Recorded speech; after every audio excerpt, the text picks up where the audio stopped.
ہے مزدوری کرنے، پھر شام کو جب وہ تھک کر واپس لوٹتا ہے تو اللہ کے نبی کا فرمان ہے من امسا کالن بعمل یدہ امسا مغفورا لہ، اس کے اس دن کے سارے گناہ اللہ معاف کر دیتا ہے۔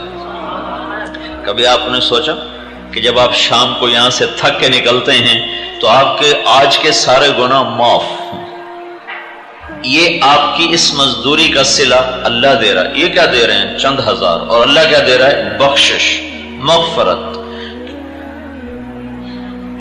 حضرت سعد بن معاذ رضی اللہ تعالیٰ عنہ اللہ کے نبی کے ایسے سامنے بیٹھے ہوئے تھے، تو ان کے ہاتھوں پہ نظر پڑی اللہ کے نبی کی، تو ان کے ہاتھوں پر نہ ایسے نشان تھے اور ہاتھ بڑا سخت۔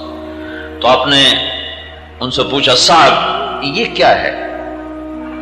کہ یا رسول اللہ میں اپنے کھیت میں خود کام کرتا ہوں، مزدوری کرتا ہوں اپنے باغ میں، یہ فقر کا زمانہ تھا، نوکر نہیں ہوتے تھے، میں اپنے باغ میں خود کام کرتا ہوں، تو کسی چلاتے چلاتے یہ میرے ہاتھوں پہ نشان پڑ گئے ہیں، اس کی وجہ سے میرے ہاتھ سخت ہو گئے۔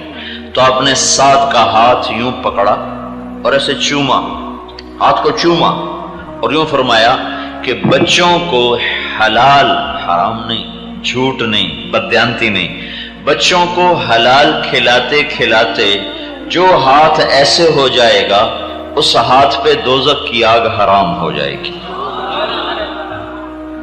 تو اب یہ ہاتھ تو مزدور کا ہی ایسا ہو سکتا ہے نا،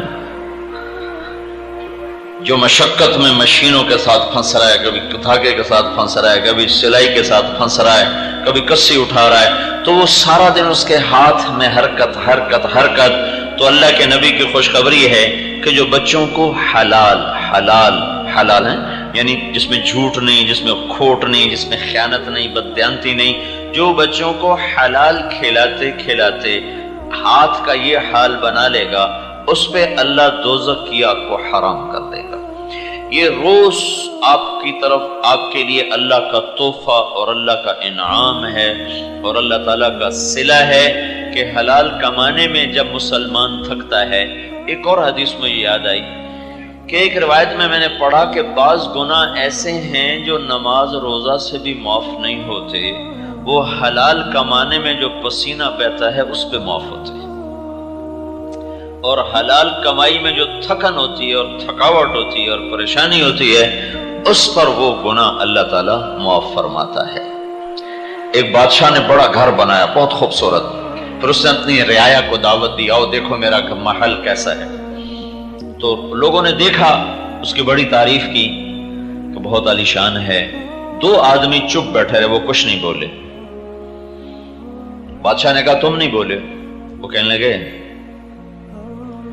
ہماری رائے تھوڑی مختلف ہے۔ کہا کیا؟ کہنے لگے باقی تو ٹھیک ہے، یہ گھر بہت عالیشان ہے، لیکن اس میں دو عیب ہیں، دو عیب، وہ نکل جائیں تو پھر ہر شے مکمل ہے۔ بادشاہ نے پوچھا کیا ہے؟ کہ ایک عیب تو یہ ہے کہ اس گھر کا بنانے والا ایک دن مر جائے گا اور یہ گھر چھوڑ جائے گا، اور دوسرا عیب یہ ہے کہ یہ گھر ایک دن اجڑ جائے گا، مٹ جائے گا، باقی ٹھیک ہے۔ تو بادشاہ نے کہا باقی پھر ٹھیک رہے گی کیا ہے؟ جھاڑو ہی پھیر دیا تم نے، پیچھے کیا رہ گیا؟ تو وہ کہنے لگا کوئی گھر ایسا ہے جس کا مالک مرتا نہ ہو اور وہ گھر اجڑتا نہ ہو، کہاں ہے؟ کہ وہ کدھر ہے؟ کہ اس کے لیے بھی مرنا پڑتا ہے، وہ یہاں نہیں ہے، وہ موت کے بعد ہے، وہ جنت ہے۔ تو آرام اور چین اور سکھ کی زندگی کے لیے اللہ نے ایک ٹھکانہ بنایا ہے جس کا نام اس نے جنت رکھا ہے، اور نافرمانوں کے لیے ایک ٹھکانہ بنایا جس کا نام اس نے جہنم رکھا ہے۔ وہ بھڑکتی آگ ہے، وہ مہکتا چمن اور گلستان ہے، جہاں اللہ آپ کی ہر خواہش کو اعلیٰ پیمانے پر پورا کرنے والا ہے، جس کو کوئی نہ سوچ سکتا ہے نہ تصور کر سکتا ہے۔ اس عالی شان جنت کو اللہ نے مٹی سے نہیں بنایا، پتھر سے نہیں بنایا، لوہے سے نہیں بنایا، اس جنت کو اللہ تعالیٰ نے سونے چاندی اور گارے مٹی سے بنایا، سونے چاندی اور مشک عنبر اور زعفران کافور سے بنایا ہے، اور اس کے جو گھر ہیں وہ موتی یاقوت زمرد کے۔ اس میں ایک اللہ نے جنت بنائی ہے جس کا نام ہے جنت الفردوس۔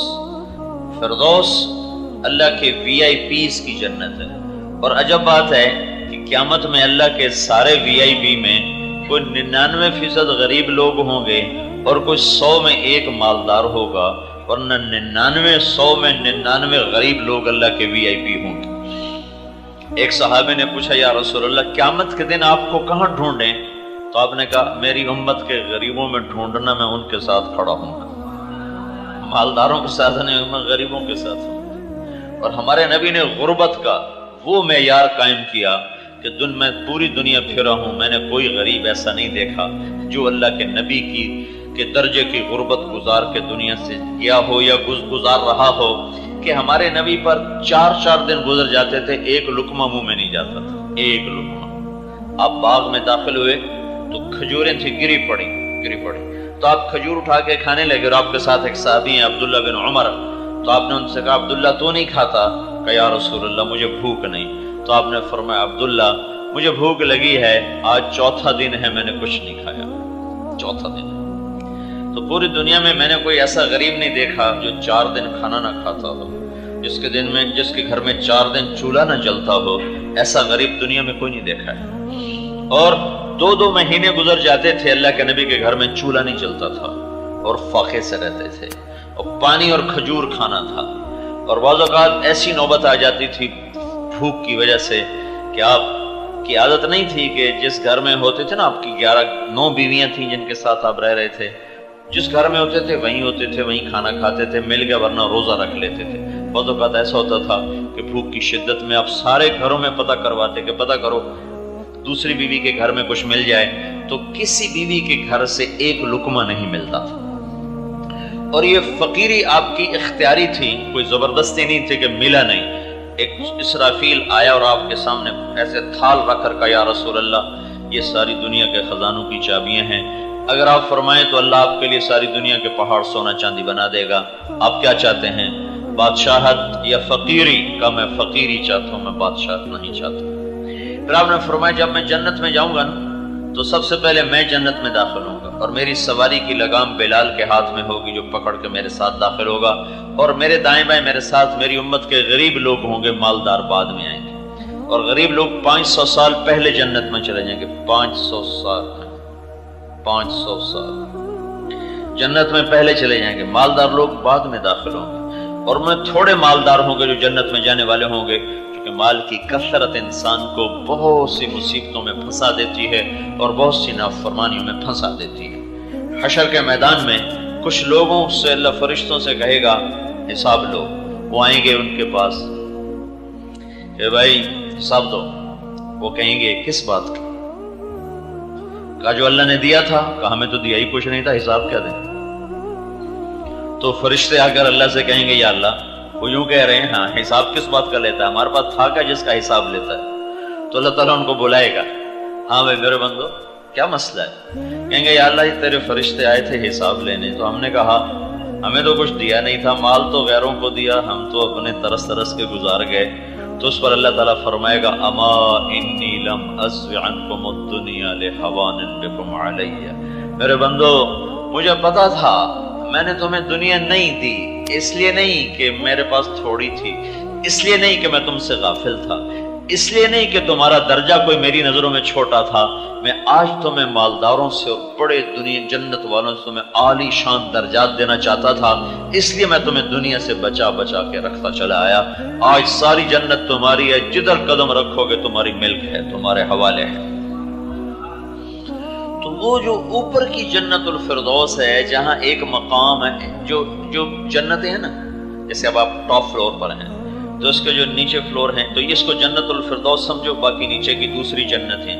جو ٹاپ فلور جنت الفردوس ہے وہ اللہ نے فرشتوں سے نہیں بنوائی، خود اپنے ہاتھوں سے بنائی، نیچے والی جنت فرشتوں سے، امر کن سے، جنت الفردوس کو اپنے ہاتھوں سے بنایا ہے۔ اس میں جس دن بنایا، ایک تو جب ہاتھوں سے بنی تو کمال ہو گیا، پھر جس دن اللہ نے بنایا تھا اس دن سے لے کر آج تک، اور آج سے لے کر قیامت تک، اللہ اس کو روزانہ دن میں 5 دفعہ خوبصورت، پہلے سے زیادہ خوبصورت بنا دیتا ہے، ہر دفعہ وہ 5 دفعہ پہلے سے زیادہ خوبصورت ہو جاتی ہے۔ اس جنت الفردوس میں ایک عالی شان مقام ہے اس کے اندر۔ تو اللہ کے نبی نے فرمایا اس جنت میں 3 آدمی جا سکتے ہیں، چوتھا نہیں۔ کون کا؟ ایک وہ